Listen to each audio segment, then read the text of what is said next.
Hello बच्चों, कैसे हैं आप लोग। जैसा कि आप जानते हैं, इन द प्रीवियस लेक्चर हमने डिस्कस किया था स्ट्रक्चर ऑफ बैक्टीरिया। ठीक है, बैक्टीरिया की स्ट्रक्चर पढ़ी थी हमने। और बैक्टीरिया कैसी सेल है? प्रोकैरियोटिक सेल है। मींस हमने प्रोकैरियोटिक सेल की स्ट्रक्चर पढ़ चुके हैं हम प्रीवियस लेक्चर में। ओके, इसके बाद हमने पढ़ी थी प्लांट और एनिमल सेल की स्ट्रक्चर। ओके, तो जो मेन डिफरेंसेस है इनमें वो ये है कि यदि आपको बैक्टीरिया की स्ट्रक्चर बनानी है तो उसमें आपको न्यूक्लियर मेम्ब्रेन का फॉर्मेशन नहीं करना है। मींस जितनी भी प्रोकैरियोटिक सेल है उनमें जितना भी उसके पास जेनेटिक मटेरियल है is not surrounded by any membrane. ठीक है, उसमें कोई मेम्ब्रेन नहीं है। किसके चारों तरफ? जेनेटिक मटेरियल के चारों तरफ। ओके, जबकि यदि प्लांट और एनिमल सेल में आपको डिफरेंशिएट करना है तो मेन डिफरेंसेस क्या है कि प्लांट सेल में बड़ी बड़ी वैक्यूल्स है, लार्ज वैक्यूल्स प्रेजेंट है, और एनिमल सेल में या तो वैक्यूल्स एब्सेंट होंगी या फिर साइज में क्या होंगी? छोटी होंगी। ओके, जो नेक्स्ट डिफरेंस था दोनों में ये था कि प्लांट सेल में सेल वॉल है जो उसे क्या करती है? शेप प्रोवाइड करती है, और एनिमल सेल में सेल वॉल क्या है? एब्सेंट। प्लांट सेल में क्या था? क्लोरोप्लास्ट। ठीक है, ग्रीन कलर को प्रोवाइड करने वाला ऑर्गेनल उनके पास था। ओके बच्चों, और यहाँ पे जो एनिमल सेल है उनमें क्या है? Chloroplast absent. तो ये सारी चीजें तो हम डिस्कस कर चुके हैं प्रीवियस लेक्चर में। इसके साथ साथ मैंने प्रीवियस लेक्चर में आपको ये बताया था कि हम एक टर्म यूज करते हैं ऑर्गेनल। ओके, और ऑर्गेनल्स का मतलब है the small compartment of the cell which perform a particular function for the cell. ठीक है, मीन्स वो छोटे छोटे कंपार्टमेंट जो सेल के लिए कोई काम करते हैं, एक पर्टिकुलर वर्क करते हैं, उसी हम बोलते हैं सेल और सेल ऑर्गेनल। ठीक है, अब हम सेल ऑर्गेनल को क्या करते हैं? कुछ कैटेगरीज में डिवाइड करते हैं। कुछ ऑर्गेनल ऐसे हैं जो डबल मेम्ब्रेन से बाउंड है, कुछ सिंगल मेम्ब्रेन से बाउंड है, और कुछ ऐसे भी है ऑर्गेनल जिनमें मेम्ब्रेन क्या है? एब्सेंट। ठीक है, साथ साथ में हमने प्रीवियस लेक्चर में पढ़ा था protoplast. Okay, protoplast, protoplasm and cytoplasm. Okay बच्चों, तो क्या बताया था मैंने? प्रोटोप्लास्ट का मतलब है कि nucleus plus cytoplasm plus plasma membrane क्या बनता है? प्रोटोप्लास्ट। और यदि आप प्रोटोप्लास्ट में से प्लाज्मा मेम्ब्रेन को रिमूव कर दो तो जो भी स्ट्रक्चर बचेगी उसका नाम क्या है? प्रोटोप्लाज्म। ओके, अब हम डिस्कस करने वाले हैं क्या? प्लाज्मा मेम्ब्रेन और सेल मेम्ब्रेन। क्या डिस्कस करेंगे आज? आज हम पढ़ेंगे प्लाज्मा मेम्ब्रेन और सेल मेम्ब्रेन। तो आपको ये पता होना चाहिए कि सेल मेम्ब्रेन या प्लाज्मा मेम्ब्रेन है क्या। तो किसी भी सेल की, ठीक है, किसी भी सेल की जो आउटर मोस्ट लेयर है जो उसे सराउंड करती है उसे हम क्या बोलते हैं? Plasma membrane. लेकिन ये प्लांट्स के लिए नहीं है, क्योंकि प्लांट्स में सबसे बाहर क्या है? Cell wall. उसके अंदर क्या प्रेजेंट है? प्लाज्मा मेम्ब्रेन और सेल मेम्ब्रेन। ठीक है, तो आज हम डिस्कस करने वाले हैं सेल मेम्ब्रेन। क्या है? Cell membrane.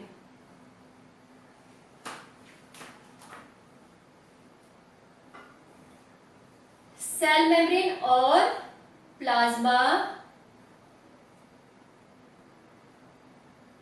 मेम्ब्रेन।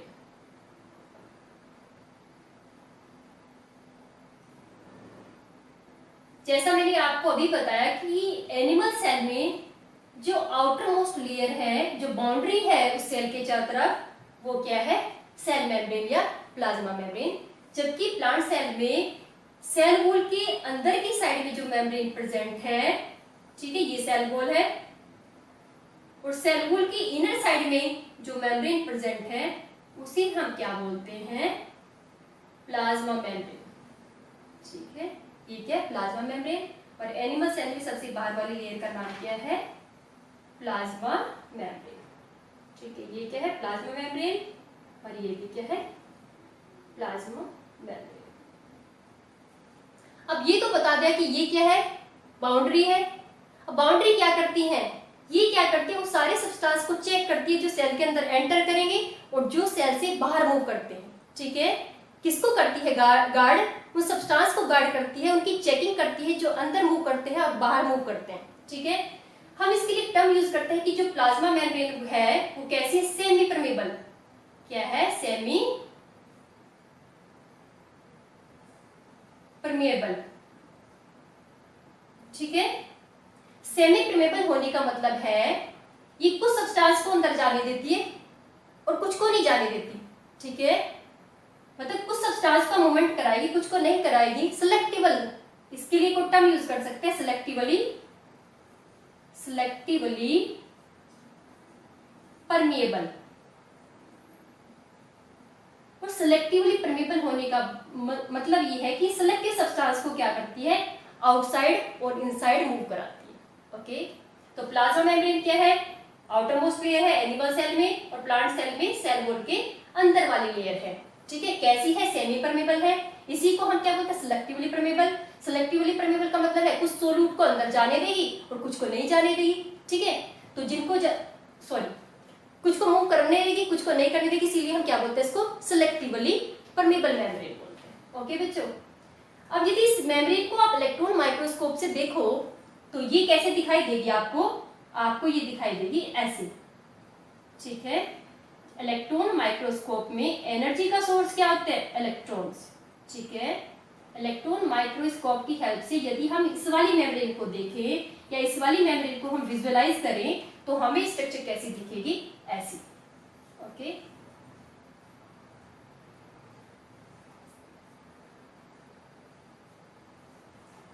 ये इसमें जो यहाँ पे मैजेस्टिक की तरह की स्ट्रक्चर है इन्हें बोलते हैं फोस्फोलिपिड बाइलेयर। क्या है ये, phospholipid, phospholipid bilayer. Bi means two, दो लेयर है, एक ऊपर की साइड में नीचे की साइड में है, फोस्फोलिपिड बाइलेयर। इट मींस ये जो प्लाज्मा मेम्ब्रेन है ये कैसे बनी है, it is made up with phospholipid bilayer. Phospho means phosphate, lipid means fat, means fat और फोस्फेट मिलके क्या बनाएंगे, फोस्फोलिपिड, ठीक है।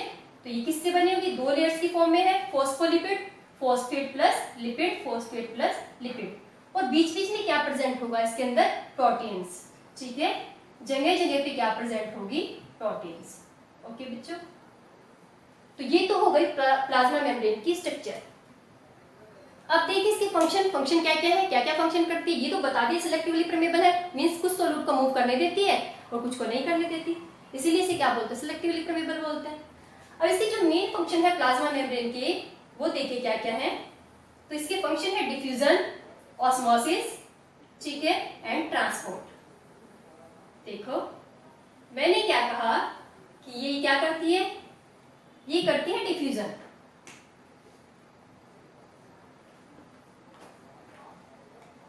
Diffusion, transport and osmosis. अब इन तीनों में डिफरेंस क्या है, ओके। अब यदि इस मेम्ब्रेन के थ्रू कोई भी सब्सटेंस अपनी हायर कंसंट्रेशन से, ठीक है, हाई से कहां मूव करे, लो कंसंट्रेशन की साइड में मूव करे, ठीक है। Movement of any substance from its higher concentration to low concentration is known as the diffusion, ठीक है। डिफ्यूजन कहां से होगा, जो ये फोस्फोलिपिड बाइलेयर है इसके बीच में जो भी स्पेस है यहां से क्या होगा, डिफ्यूजन, ठीक है। मींस जो स्मॉल साइज की मॉलिक्यूल है, जैसे कोई गैस है, तो वो कहां से मूव करेगी, फोस्फोलिपिड बाइलेयर के थ्रू मूव करेगी और कहां जाएगी, हाई कंसंट्रेशन से लो की साइड, जिसे हम क्या बोलते हैं, diffusion. Okay, diffusion means movement of any substance from its high concentration to low concentration through the phospholipid bilayer. Okay बच्चों, इसके बाद है ट्रांसपोर्ट। यदि कोई लार्ज साइज का मॉलिक्यूल है और उसको मूव करना है, अब वो यहाँ पे तो स्पेस कम है, यहाँ से तो जाएगा नहीं, कहाँ से जाएगा, प्रोटीन के थ्रू। मींस यदि प्लाज्मा मेम्ब्रेन में कोई भी सब्सटेंस प्रोटीन के थ्रू मूव करता है तो उसे हम क्या बोलते हैं, ट्रांसपोर्ट, ठीक है। ट्रांसपोर्ट भी दो टाइप का हो सकता है, या तो एक्टिव ट्रांसपोर्ट होगा या फिर कैसा ट्रांसपोर्ट होगा बच्चों, पैसिव ट्रांसपोर्ट, ठीक है। Active and passive transport. Active का मतलब है यदि आपको ये ट्रांसपोर्ट एटीपी की हेल्प से कराना पड़े, एनर्जी की हेल्प से कराना पड़े, तो कैसा ट्रांसपोर्ट है, एक्टिव। और विदाउट एनर्जी कराना पड़े, ये ट्रांसपोर्ट कैसे हो, बिना एनर्जी के, तो इसको बोलेंगे पैसिव ट्रांसपोर्ट, ठीक है। इसके बाद है ऑस्मोसिस। यदि कोई भी लिक्विड सब्सटेंस या वाटर प्लाज्मा मेम्ब्रेन के थ्रू अपनी हाई कंसंट्रेशन से कहां मूव करता है, लो की साइड में मूव करता है, तो उसे बोलते हैं ऑस्मोसिस। ठीक है बच्चों, ऑस्मोसिस मींस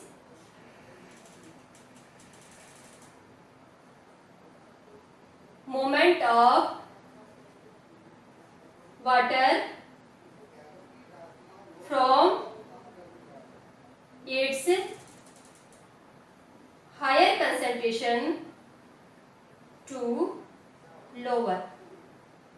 जिस साइड में वाटर ज्यादा उस साइड से किस साइड में जाएगा जहां पे वाटर कम है। ठीक है, तो इस प्रोसेस को हम क्या बोलते हैं, ऑस्मोसिस। ऑस्मोसिस के बेसिस पे हम सॉल्यूशन की को 3 कैटेगरी में डिवाइड करते हैं। कितनी कैटेगरी में डिवाइड करते हैं, 3 कैटेगरी। एक बार फिर से समझ लो क्या बता रहे हैं। डिफ्यूजन का मतलब है कि गैसेस मूव करें अपनी हाई कंसंट्रेशन से लो की साइड में, तो वो क्या है, डिफ्यूजन। ठीक है, सॉलिड भी हो सकते हैं ये। इसके बाद ट्रांसपोर्ट का मतलब ये कि लार्ज साइज का मॉलिक्यूल है, यहाँ से नहीं जा सकता, कहां से जाएगा, प्रोटीन के थ्रू, तो वो क्या है, ट्रांसपोर्ट। ठीक है, ट्रांसपोर्ट की 2 टाइप है। यदि अपनी लो कंसंट्रेशन से जाएगा हाई की साइड में, तो आपको एनर्जी लगानी पड़ेगी। और लिविंग की बॉडी में एनर्जी क्या है, एटीपी, एडिनोसिन ट्राइफॉस्फेट। ठीक है, तो यदि एनर्जी का यूज करके ट्रांसपोर्ट होगा वो पैसिव है, और बिना एनर्जी के होगा तो कैसा है, सॉरी, एनर्जी के थ्रू होगा तो कैसा है, एक्टिव है, और बिना एनर्जी के होगा तो क्या है, पैसिव। ओके बच्चों, ऑस्मोसिस का मतलब आपको ये बताया, यदि वाटर मूव करता है प्लाज्मा मेम्ब्रेन के थ्रू अपनी हाई कंसंट्रेशन से लो की साइड में, तो उसे हम क्या बोलते हैं, ऑस्मोसिस। इस ऑस्मोसिस के बेस पे हम क्या करते हैं, लिक्विड को, जो सॉल्यूशन है, सेल की चारों तरफ जो सॉल्यूशन रखा हुआ है, उसको 3 कैटेगरी में डिवाइड करते हैं। और वो कौन कौन सी कैटेगरी है, देखो, सॉल्यूशन की 3 टाइप्स हैं।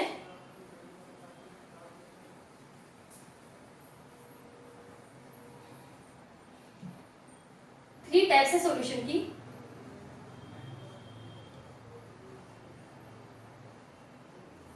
Isotonic,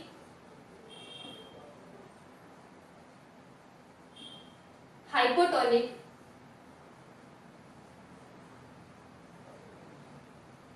and hypertonic.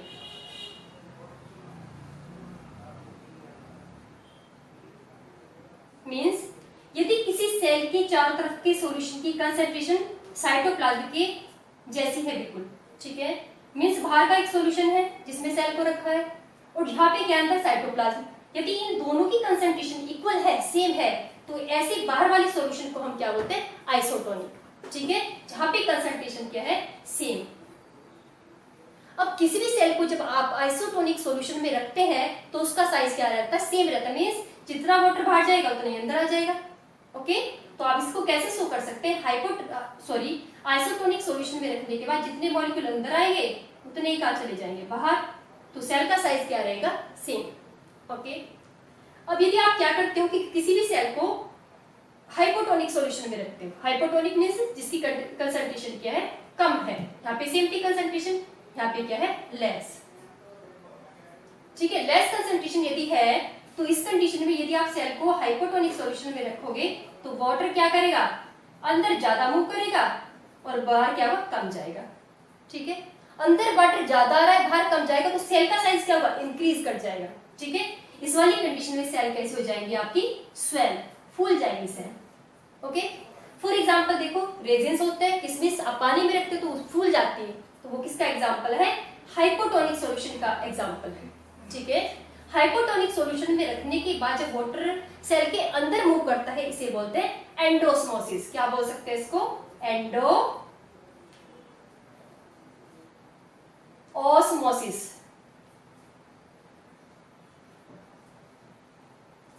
Endosmosis. Okay बच्चों, अब यदि आप किसी भी सेल को हाइपरटोनिक सॉल्यूशन में रखोगे, हाइपरटोनिक क्या है, जिसकी कंसंट्रेशन क्या है, हाई। कंसंट्रेशन कैसी है, हाई। वो सेल जिसकी कंसंट्रेशन ज्यादा, सॉरी, वो सॉल्यूशन जिसकी कंसंट्रेशन ज्यादा है उसे हम बोलते हैं हाइपरटोनिक सॉल्यूशन। ओके, अब किसी भी सेल को यदि आप हाइपरटोनिक सॉल्यूशन में रखोगे तो यहाँ पे वाटर बाहर ज्यादा जाएगा, ठीक है, और अंतर आएगा कम। तो इस वाली कंडीशन में क्या होगा कि सेल क्या कर जाएगी, श्रिंक। सेल कैसी हो जाएगी, श्रिंक हो जाएगी। फॉर एग्जांपल, आप ग्रेप्स को ना शुगर के सॉल्यूशन में रख दो। ओके, यदि आप ग्रेप्स को शुगर के सॉल्यूशन में रखोगे तो कुछ टाइम के बाद क्या होगा कि वो क्या कर जाएगी, श्रिंक कर जाएगी, सिकुड़ जाएगी। ठीक है, तो इस वाली कंडीशन में क्योंकि बाहर वाटर ज्यादा मूव कर रहा है, अंदर कम जा रहा है, तो इस वाली कंडीशन में हम क्या बोलते हैं, एक्सोऑस्मोसिस। ऑस्मोसिस, ठीक है। तो फिर से बताते हैं आपको, क्या बताते हैं, प्लाज्मा मेम्ब्रेन एनिमल सेल की सबसे आउटर मोस्ट लेयर है, प्लांट सेल में सेल वॉल के अंदर वाली लेयर है, ठीक है। कैसी है नेचर में, सेलेक्टिवली परमेबल, मीन्स सभी सब्सटेंस का मूवमेंट नहीं होने देगी अंदर बाहर, केवल कुछ सिलेक्टिव सब्सटेंस का क्या करती है, मूवमेंट होने देती है, ठीक है। यदि इलेक्ट्रॉन माइक्रोस्कोप की से इसके स्ट्रक्चर को स्टडी करें तो ये किससे बनी है, फोस्फोलिपिड बाइलेयर एंड प्रोटीन से बनी हुई है। ओके बच्चों, फंक्शन क्या क्या बताया मैंने, फंक्शन बताया है कि प्लाज्मा मेम्ब्रेन क्या करती है, डिफ्यूजन में हेल्प करती है, मीन्स किसी भी गैस के, ठीक है, और किसी भी सॉलिड के, जब कोई भी सॉलिड या गैस अपनी हायर कंसंट्रेशन से कहाँ मूव करें, लोअर की साइड में, तो उसे हम बोलते हैं डिफ्यूजन। ओके, यदि किसी भी सब्सटेंस का साइज बड़ा है तो वो कहाँ से मूव करेगा, प्रोटीन के थ्रू मूव करेगा। ओके, प्रोटीन के थ्रू मूव जब वो करता है तो हम यहाँ पे भी दो टर्म यूज करेंगे, active transport and passive. Active का मतलब है जहाँ पे आपको क्या लगानी पड़े, एनर्जी, ठीक है, और एनर्जी लिविंग की बॉडी में क्या है, एटीपी। ओके, तो जहां पे आपको एटीपी खर्च करने पड़े ट्रांसपोर्ट कराने के लिए, तो उस ट्रांसपोर्ट को बोलते हैं एक्टिव ट्रांसपोर्ट, और विदाउट एनर्जी के वो ट्रांसपोर्ट तो उसे बोलते हैं पैसिव। ओके बच्चों, इसके बाद मैंने लास्ट बताया, लास्ट क्या है, ऑस्मोसिस, इंपोर्टेंट भी है। ऑस्मोसिस का मीन्स क्या है, मूवमेंट ऑफ वाटर, ठीक है। यदि वाटर क्या करता है, अपनी हायर कंसंट्रेशन से लोअर की साइड में मूव करता है, तो उसे हम बोलते हैं ऑस्मोसिस। ओके, ऑस्मोसिस में मैंने बताया कि तीन तरह के सॉल्यूशन होते हैं यहाँ पे, आइसोटोनिक, जब बाहर वाले सॉल्यूशन की कंसंट्रेशन साइटोप्लाज्म के बिल्कुल सेम है, ठीक है, उस वाली कंडीशन में ना तो सेल का साइज बढ़ेगा ना छोटा होगा, सेल का साइज क्या रहेगा, सेम, मीन्स जितना वाटर बाहर जाएगा उतना ही क्या आएगा, अंदर आएगा। ओके, तो आइसोटोनिक सॉल्यूशन में रखने के बाद सेल का साइज क्या रहता है, सेम रहता है। ओके, लेकिन जब आप हाइपोटोनिक सॉल्यूशन में रखते हो, हाइपोटोनिक सॉल्यूशन ऐसा सॉल्यूशन है जिसकी कंसंट्रेशन साइटोप्लाज्म से क्या है, कम है, ठीक है। ऐसे सॉल्यूशन में यदि आप सेल को रखोगे तो उसका साइज क्या होगा, इंक्रीज हो जाएगा। क्यों होगा इंक्रीज, क्योंकि वाटर अंदर ज्यादा आ रहा है और बाहर कम जा रहा है, ठीक है। तो इस वाली कंडीशन में है, एक टर्म भी यूज करते हैं, endo osmosis. Endo means inside, ठीक है। अब यदि क्या करते हैं, आप हाइपरटोनिक सॉल्यूशन में रखते हैं, एक ऐसे सॉल्यूशन में जिसकी कंसंट्रेशन साइटोप्लाज्म से हायर है, तो उस वाली कंडीशन में क्या होगा, सेल में से सारा वाटर बाहर रिलीज हो जाएगा। ओके, तो उसके लिए एक सेल का साइज क्या होगा, कम हो जाएगा, श्रिंक हो जाएगी सेल, तो उसको हम बोलते हैं एक्सोऑस्मोसिस। ओके बच्चों, तो आज हमने कंप्लीट कर लिया है अपना प्लाज्मा मेम्ब्रेन। अब हम डिस्कस करने जा रहे हैं किसको, न्यूक्लियस को, ठीक है। किसको डिस्कस करेंगे, न्यूक्लियस को।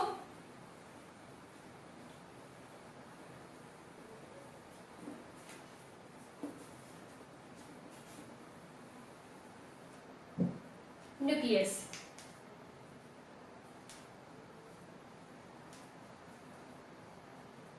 न्यूक्लियस को डिस्कवर किया है रॉबर्ट ब्राउन ने। किसने डिस्कवर किया इसको, रॉबर्ट ब्राउन, साइंटिस्ट का नाम है रॉबर्ट ब्राउन। न्यूक्लियस क्या है, इसको ब्रेन बोलते हैं, सेल का क्या है, ब्रेन, मीन्स ये सेल की सारी एक्टिविटीज को क्या करता है, कंट्रोल करता है। यदि हम न्यूक्लियस की स्ट्रक्चर देखें तो न्यूक्लियस क्या है, डबल मेम्ब्रेन से क्या है, बाउंड। ओके बच्चों, ये क्या है, आउटर मेम्ब्रेन, और अंदर की साइड में क्या है, इनर मेम्ब्रेन। जहां जहां पे आउटर मेम्ब्रेन एब्सेंट है उसे हम क्या बोलते हैं, न्यूक्लियर कोर। ओके, यहाँ पे थ्रेड की तरह की कुछ स्ट्रक्चर प्रेजेंट है जिन्हें बोलते हैं क्रोमेटिन फाइबर। यहाँ पे एक सर्कुलर स्ट्रक्चर है उसे बोलते हैं न्यूक्लियोलस।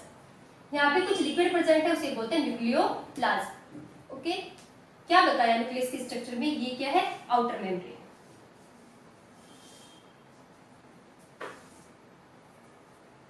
ओके बच्चों, इसके अंदर वाली क्या है, इनर मेम्ब्रेन।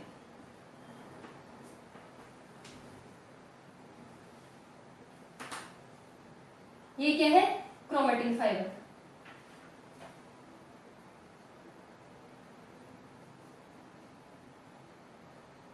ये क्या है? न्यूक्लियस।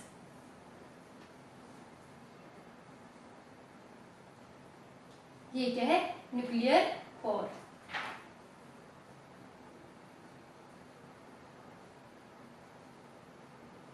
और जो भी लिक्विड हमें प्रेजेंट है उसका नाम क्या है? न्यूक्लियोप्लाज्म।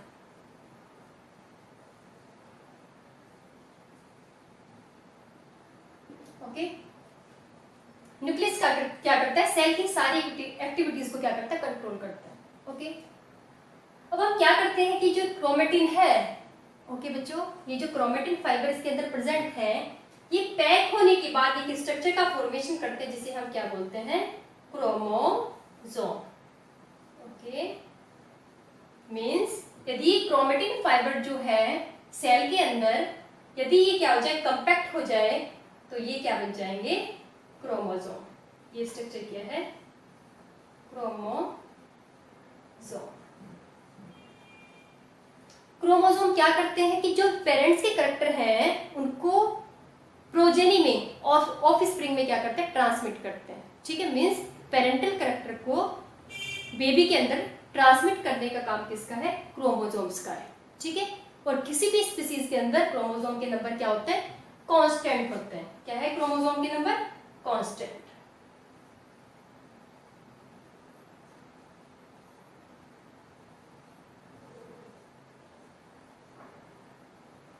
फॉर एग्जाम्पल जो ह्यूमन बीइंग है उसमें क्रोमोसोम कितने हैं? 46। ओके। तो क्या बताया आपको? मैंने ये बताया कि यदि क्रोमेटिन पैक हो जाए तो क्रोमोसोम बन जाएगा। क्रोमोसोम क्या करते हैं? पेरेंट्स के कैरेक्टर को ट्रांसमिट करते हैं बच्चों में। ओके। क्रोमेटिन के पैक होने के बाद बनता है क्रोमोसोम, और क्रोमोसोम के नंबर किसी भी स्पीसीज में क्या रहते हैं? कांस्टेंट रहते हैं। ओके बच्चों, आगे जितने टॉपिक बचे हैं एक एक करके हम क्या करेंगे बच्चों? डिस्कस करेंगे। ओके।